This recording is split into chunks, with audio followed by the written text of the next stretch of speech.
విలువలతో కూడిన రాజకీయాలు చేసే నేతలు, ఇచ్చిన మాటలు నెరవేర్చే నాయకులు చాలా అరుదుగా కనిపిస్తూ ఉంటారు. తెలంగాణ ముఖ్యమంత్రి రేవంత్ రెడ్డి అదే నాయకత్వ తీరును ప్రదర్శిస్తున్నారు. ప్రజలకు ఇచ్చిన మాటకు కట్టుబడి పనిచేస్తున్నారు. జనాభాలో అధిక భాగం ఉన్న బీసీలకు చాలా కాలంగా నేతలు, ఉద్యమకారులు తగిన సామాజిక న్యాయాన్ని అందించలేకపోయారు.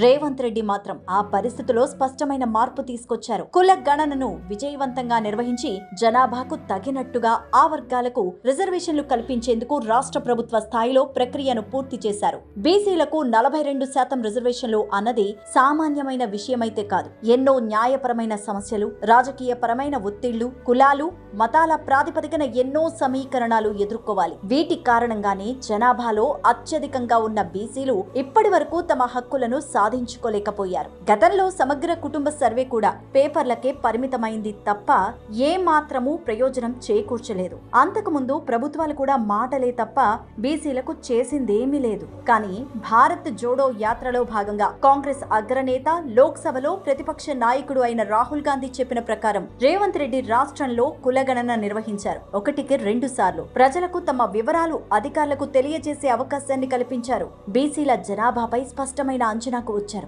వారికి 42% రిజర్వేషన్లు అందించాలని సంకల్పించారు. ఆ మేరకు బిల్లును రూపొందించడమే కాదు, శాసనసభలో, శాసన మండలిలో ఏకగ్రీవంగా ఆమోదాన్ని పొందనింపచేశారు. ఈ ప్రయత్నాన్ని అడ్డుకునేందుకు ప్రయత్నించిన వారికి ముఖ్యమంత్రి హోదాలో పదే పదే విజ్ఞప్తి చేశారు. రిజర్వేషన్లను అడ్డుకోవద్దని, వాటిని న్యాయ పోరాటంతో రాకుండా చేస్తే అది బీసీలకు అన్యాయం చేసినట్టే అవుతుందని స్పష్టం చేశారు. బర్రెలు, గొర్రెలు ఇస్తూ కుల వృత్తులకే పరిమితం చేసిన గత ప్రభుత్వంలా కాకుండా బీసీలకు సామాజికంగా, ఆర్థికంగా, రాజకీయంగా అభివృద్ధిని అందించే అవకాశాన్ని రిజర్వేషన్ల రూపంలో అందించేందుకు అనుక్షణం తాపత్రయపడ్డారు. అనుకున్నది సాధించారు. తమిళనాడు రాష్ట్రం అమలు చేసిన రిజర్వేషన్ల విధానాన్ని స్ఫూర్తిగా తీసుకున్నారు రేవంత్ రెడ్డి. తమిళనాడులో ఏకంగా 69% రిజర్వేషన్లు అమలు చేస్తున్నారు. బీసీలకు 26.5, మోస్ట్ బ్యాక్వర్డ్ క్లాసెస్ కు 20, ఎస్సీలకు 18, ముస్లింలో బ్యాక్వర్డ్ క్లాసెస్ కు 3.5, ఎస్టీలకు 1% రిజర్వేషన్లను అక్కడ అమలు చేస్తున్నారు. అదనంగా కేంద్రం